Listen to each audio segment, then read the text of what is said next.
আমি তুহিনের ম্যাডাম, নাম রিহানা। ওর class teacher ছিলাম অনেক দিন। ও শান্ত ছেলে বলে পরিচিত, সবসময় নীরব তাকিয়ে থাকে, কিন্তু চোখে যেন লুকানো আগুন। আমি কখনো ওর চোখের দিকে বেশিক্ষণ তাকিয়ে থাকতে পারি না। মনে হয় কিছু বলে ফেলবে, অথবা আমি পড়ে যাব সেই নীরব গভীরতায়। গত সপ্তাহে ওর ফোন এলো। হঠাৎ বলল, ম্যাডাম, আমি খুব সমস্যায় আছি, আমার বাড়িওয়ালা বের করে দিয়েছে, আমার থাকার জায়গা নাই, আপনি কি একদিন সাহায্য করতে পারবেন?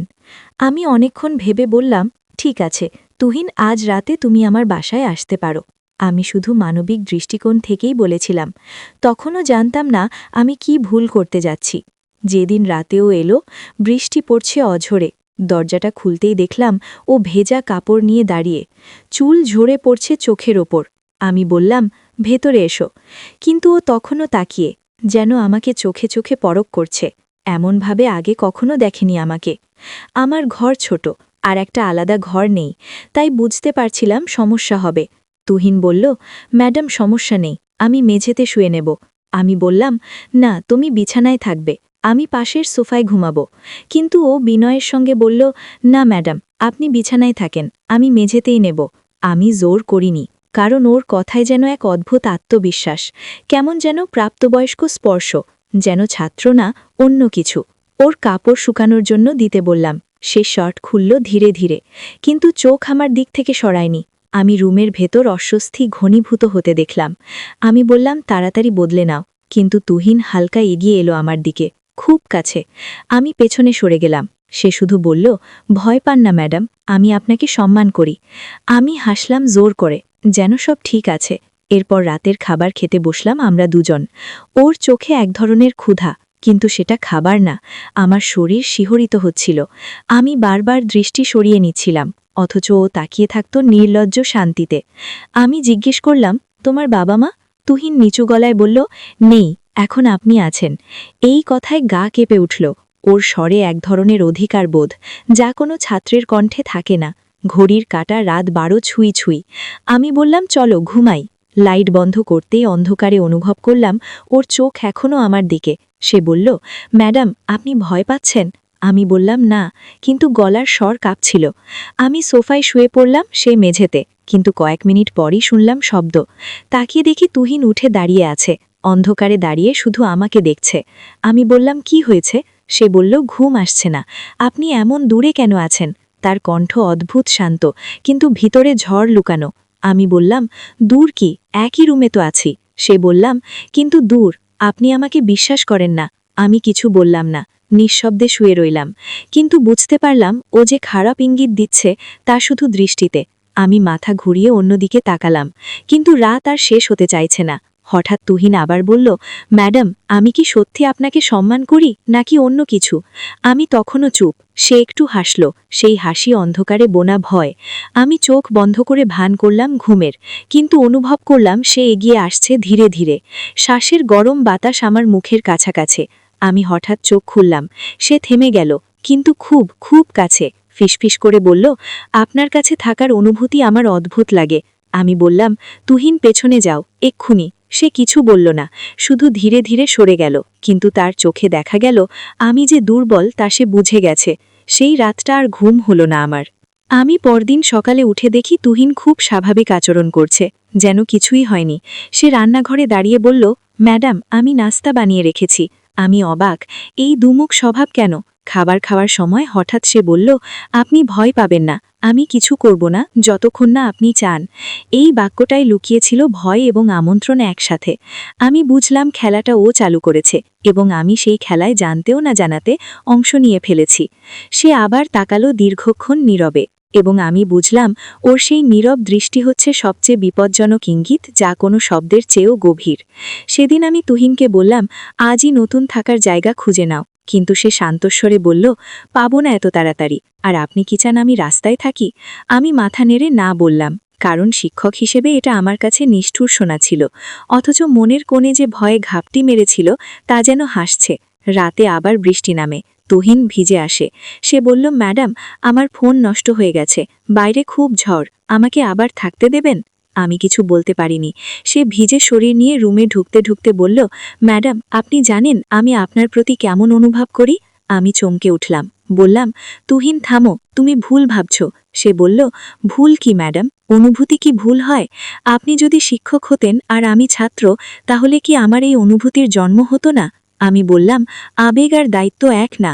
সে ধীরে ধীরে এগিয়ে এলো, বলল, আমি আর ছাত্র থাকতে চাই না আপনার সামনে, আমি একজন পুরুষ হতে চাই আপনার চোখে।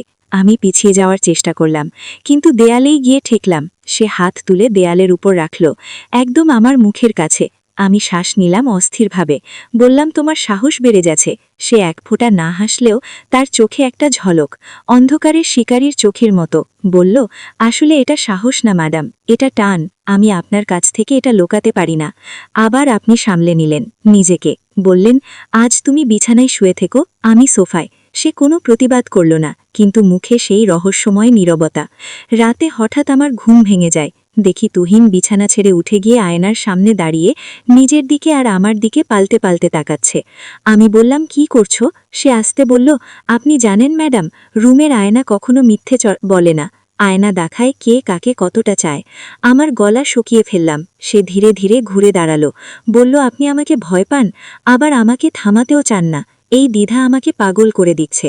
আমি রাগ দেখিয়ে বললাম, তোমার অতিরিক্ত ভাবনা বন্ধ করো। তুমি শুধু আমার ছাত্র, শুধু একজন ছাত্র। তুহিন হেসে ফেলল খুব আস্তে, সেই হাসি ভরপুর রহস্যে। বলল, শুধু ছাত্র?